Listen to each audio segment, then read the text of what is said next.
శర్మ గారు నేను చెప్పిన దోశ పూరి వడ సాంబారు అన్న పద్యం నేను తెలుగులో చెప్తే ఆయన సంస్కృతంలో చెప్పమని అడిగారు. అప్పుడు రాష్ట్రపతి ఆయన తిరుమలలో కలిసేవాళ్ళం. ఎప్పుడు ఆయన వచ్చినప్పుడంతా నన్ను అక్కడ కూర్చోబెట్టేవారు. ఏదో ఒక వినోద వస్తువుగా నన్ను కూర్చోబెట్టేవారు. గంటలు గంటలు నేను మాట్లాడుతుండేవాడిని. తాత మనవడు మాట్లాడుకున్నట్టు గంటలు మాట్లాడేవాళ్ళం.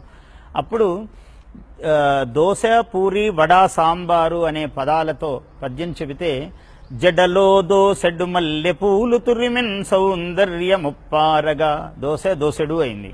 నడయాడెన్ ఘలు ఘల్లనన్ హొయలు చిందంజాసి పూరీతి పూరి వడ రావాలి. పావడ అట్టిట్టులు చిందులాడి పడగాన్ భవ్యాత్మయై నెట్టియా పడతిన్ పార్వతిన్ పెండ్లియాడితివి సాంబా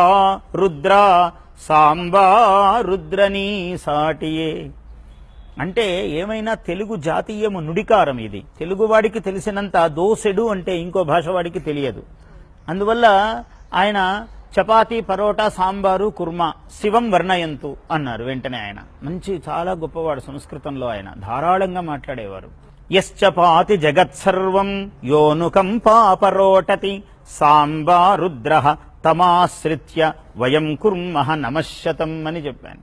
యశ్చపాతి ఏ పరమేశ్వరుడైతే జగత్సర్వం పాతి రక్షిస్తున్నాడో, యశ్చ పాతి జగత్సర్వం యోనుకంపాపరోటతి యహ అనుకంపాపరః అటతి సర్వజీవరాశి యందు దయాన్వితుడై చిరిస్తూ ఉన్నాడో యోనుకంపాపరో అటతి సాంబారుద్రః తమాశ్రిత్య వయం కుర్మః చేస్తున్నాము నమశ్శతం.